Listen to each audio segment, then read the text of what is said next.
सोचो एक छोटा सा स्ट्रिप ऑफ लैंड, सिर्फ 365 स्क्वायर किलोमीटर्स, लेकिन उस जगह का नाम सुनते ही पूरी दुनिया डिवाइड हो जाती है। गाजा, एक तरफ रॉकेट्स, दूसरी तरफ एयर स्ट्राइक्स, एक तरफ सिक्योरिटी का सवाल, दूसरी तरफ सर्वाइवल का। हर बार जब इजराइल और हमास के बीच कॉन्फ्लिक्ट भड़कता है, दुनिया फिर वही डिबेट शुरू कर देती है, कौन सही कौन गलत। लेकिन असली सवाल ये नहीं है, असली सवाल ये है, ये साइकिल रुक क्यों नहीं रहा। आज हम हेडलाइंस नहीं, पूरा पावर गेम समझेंगे। हमास का राइज कैसे हुआ, इजराइल का सिक्योरिटी डॉक्ट्रिन क्या है, गाजा परमानेंट बैटलफील्ड क्यों बन गया, और इस कॉन्फ्लिक्ट का इंडिया से क्या कनेक्शन है। ये सिर्फ एक रीजनल क्लैश नहीं, ये 21वीं सेंचुरी की जियोपॉलिटिक्स का सबसे इमोशनल और स्ट्रेटेजिक फ्लैश पॉइंट है। चलिए शुरू करते हैं। 1948 में जब इजराइल स्टेट बना, उस मूवमेंट ने मिडिल ईस्ट का पॉलिटिकल मैप परमानेंटली चेंज कर दिया। अरब इजरायली वॉर्स हुए, बॉर्डर्स रिड्रॉ हुए, लाखों पैलेस्टीनियन रेफ्यूजी बन गए। 1967 के 6 डे वॉर के बाद इजराइल ने गाजा स्ट्रिप और वेस्ट बैंक पर कंट्रोल ले लिया। गाजा एक छोटा डेंसली पॉपुलेटेड कोस्टल स्ट्रिप था जहां पैलेस्टीनियन पॉपुलेशन कॉन्सेंट्रेटेड हो गई। फिर 1987 में फर्स्ट इंतिफादा शुरू हुई,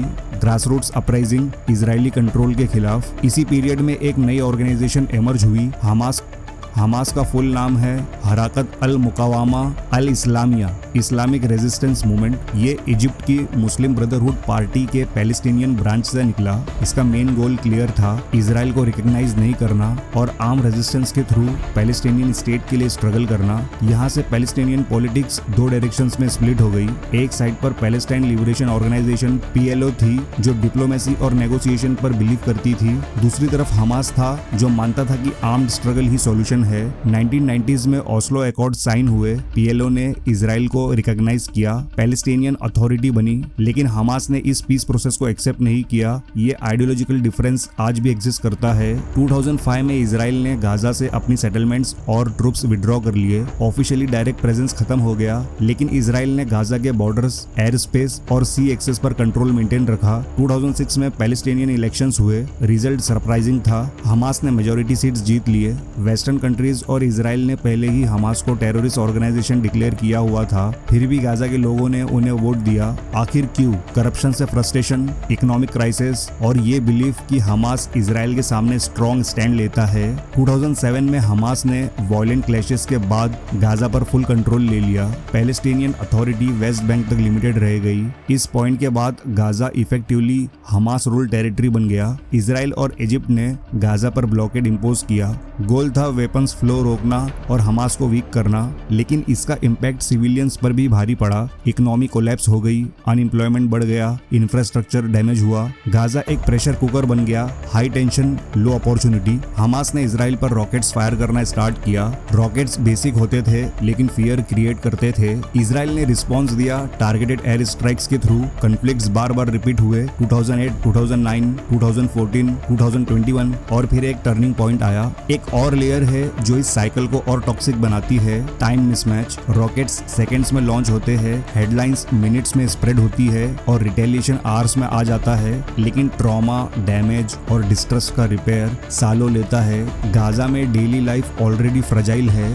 हर एस्केलेशन स्कूल्स, हॉस्पिटल्स और सप्लाई लाइंस को वीक करता है। इजराइल में भी कांस्टेंट थ्रेट परसेप्शन पॉलिटिक्स को हार्ड लाइन बनाता है, जहां कॉम्प्रोमाइज को वीकनेस समझा जाता है। रिजल्ट, दोनों sides short term win chase करते हैं, डेटरेंस या रेजिस्टेंस, पर long term road map missing रहता है। और जब रोड मैप नहीं होता, साइकिल सेल्फ ड्राइविंग हो जाती है। ये साइकिल को समझने के लिए एक साइकोलॉजिकल लूप समझना पड़ता है। गाजा में ब्लॉकेड और पॉवर्टी से एंगर बिल्ट होता है और हमास उस एंगर को रेजिस्टेंस के नैरेटिव में कन्वर्ट करता है। इजराइल साइड पर हर रॉकेट सिर्फ फिजिकल डैमेज नहीं, एक सिग्नल होता है कि डेटरेंस वीक हो रही है, और इजराइल का रिस्पॉन्स फिर डिसप्रपोर्शनेटली स्ट्रॉन्ग होता है ताकि नेक्स्ट अटैक डिस्करेज हो। लेकिन गाजा जैसे डेंस अर्बन जोन में एयर स्ट्राइक्स का सिविलियन कॉस्ट हाई होता है, जिससे लोकल ग्रीफ और रेज और डिपेंड होती है। फिर रिक्रूटमेंट इजी हो जाती है, टनल्स और गोरिल्ला टैक्टिक्स से कॉन्फ्लिक्ट और मैसी बन जाता है। इस लूप का ट्रेजिक पॉइंट ये है, short term security actions immediate silence ला सकते हैं, लेकिन लॉन्ग टर्म पॉलिटिकल वैक्यूम को फील नहीं कर पाते। और जब पॉलिटिकल ट्रैक जैम हो तो वायलेंस डिफॉल्ट लैंग्वेज बन जाती है। हमास के गोल्स क्लियर है, पहला, पैलेस्टीनियन रेजिस्टेंस का मेन फेज बनना। दूसरा, इजराइल के सिक्योरिटी सिस्टम को चैलेंज करना।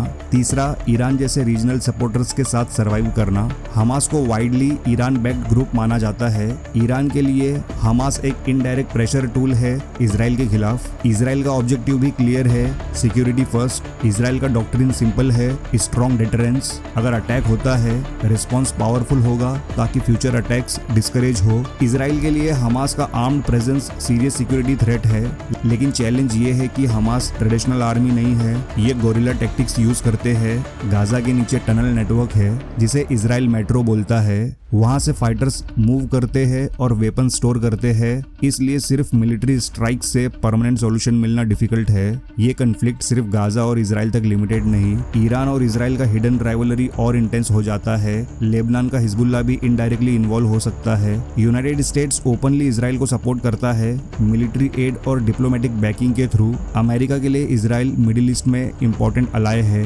लेकिन सिविलियन कैजुअलिटीज बढ़ने पर ग्लोबल क्रिटिसिज्म भी इंक्रीज होता है। कुछ अरब कंट्रीज ने इजराइल के साथ रिलेशंस इंप्रूव किए थे, जैसे यूएई और बहरीन ने अब्राहम अकॉर्ड साइन किए। सऊदी अरेबिया भी टॉक्स में था। कॉन्फ्लिक्ट ने नॉर्मलाइजेशन प्रोसेस को स्लो कर दिया।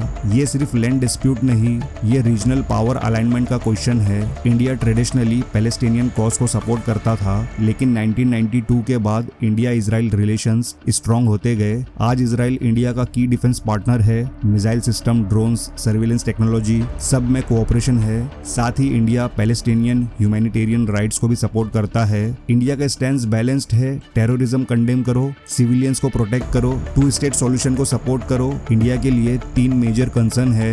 Energy security, middle east instability oil prices को अफेक्ट करती है। डायस्पोरा सेफ्टी, लाखों इंडियंस उस रीजन में काम करते हैं। स्ट्रेटेजिक बैलेंस, इजराइल के साथ डिफेंस पार्टनरशिप इंपॉर्टेंट है, इसलिए इंडिया एक्सट्रीम पोजीशन नहीं लेता, नेशनल इंटरेस्ट पर फोकस करता है। सबसे बड़ा क्वेश्चन, सॉल्यूशन क्या है? 2 स्टेट सॉल्यूशन डिकेड से डिस्कस हो रहा है, एक independent Palestine alongside secure Israel, लेकिन ग्राउंड रियलिटीज कॉम्प्लिकेटेड है। West Bank settlements issue, Gaza में Hamas control, Palestinian political division, Israel के अंदर पॉलिटिकल पोलराइजेशन, ट्रस्ट डेफिसिट बहुत हाई है। हर वॉर के बाद सीज फायर होता है, फिर कुछ साल शांति, फिर एस्केलेशन, साइकिल रिपीट होती रहती है, क्योंकि military action short term control देता है, लेकिन long term political problem solve नहीं करता। जियोपॉलिटिक्स एक साइड है, ह्यूमन रियलिटी दूसरी साइड। गाजा के सिविलियंस डिस्प्लेसमेंट और डिस्ट्रक्शन फेस करते हैं, इजराइल के सिविलियंस रॉकेट थ्रेट में रहते हैं। हर जनरेशन ट्रॉमा इनहेरिट करती है। जब बच्चे सायरन और ब्लास्ट सुनकर बड़े होते हैं तो फ्यूचर ट्रस्ट और डिफिकल्ट हो जाता है। इसलिए ये कन्फ्लिक्ट सिर्फ टेरिटरी का नहीं, ये आइडेंटिटी, फियर और हिस्ट्री का कन्फ्लिक्ट है। हमास वर्सेस इजराइल कन्फ्लिक्ट ने 2020s की जियोपॉलिटिक्स को शेप किया है। ग्लोबल प्रोटेस्ट हुए, डिप्लोमेटिक डिविजन्स डीपेन हुए, सोशल मीडिया पर इंफॉर्मेशन वॉर चली। इस कन्फ्लिक्ट ने दिखाया कि अर्बन वॉरफेयर कितना डिस्ट्रक्टिव हो सकता है और एक क्लियर लेसन दिया, अनरिजॉल्व्ड पॉलिटिकल डिस्प्यूट्स टाइम के साथ खत्म नहीं होते, वो और कॉम्प्लिकेटेड हो जाते हैं। अगर पॉलिटिकल सॉल्यूशन नहीं मिलेगा, मिलिट्री साइकिल्स कंटिन्यू रहेंगे। हमास वर्सेस इजराइल कन्फ्लिक्ट को सिर्फ ब्लैक एंड व्हाइट में देखना इजी है, लेकिन रियलिटी लेयर्ड है। हमास आर्म्ड रेजिस्टेंस को जस्टिफाई मानता है, इजराइल अपनी सिक्योरिटी को प्रायोरिटी देता है। दोनों नैरेटिव्स एग्जिस्ट करते हैं, लेकिन जब पॉलिटिकल डायलॉग फेल होता है तो वायलेंस शुरू होता है, और जब वायलेंस होता है सबसे ज्यादा नुकसान सिविलियंस का होता है। ये कन्फ्लिक्ट हमें एक अनकंफर्टेबल ट्रुथ सिखाता है, सिक्योरिटी बिना जस्टिस लॉन्ग टर्म सस्टेनेबल नहीं होती, और जस्टिस बिना सिक्योरिटी प्रैक्टिकल नहीं होती। अगर स्टेबिलिटी चाहिए तो दोनों डायमेंशंस एड्रेस करने पड़ेंगे। वॉर टेम्पररी कंट्रोल दे सकता है, लेकिन परमानेंट पीस सिर्फ पॉलिटिकल करेज से आता है। गाजा और इजराइल की कहानी अभी खत्म नहीं हुई, और जब तक कोर पॉलिटिकल इश्यूज सॉल्व नहीं होते, ये रीजन दुनिया के जियोपॉलिटिक्स का एक सेंसिटिव फ्लैश पॉइंट बना रहेगा। तो दोस्तों, इस बारे में आपकी क्या राय है नीचे कमेंट सेक्शन में जरूर बताएं, और ये वीडियो अच्छा लगा हो तो लाइक और शेयर जरूर करना, और अगर इस चैनल पर पहली बार आए हो तो वर्ल्ड डायनेमिक्स को सब्सक्राइब जरूर करें, ऐसे ही जियोपॉलिटिकल वीडियोस की नोटिफिकेशंस पहले पाने के लिए। तो मिलते हैं नेक्स्ट वीडियो में एक नए टॉपिक के साथ। Good bye.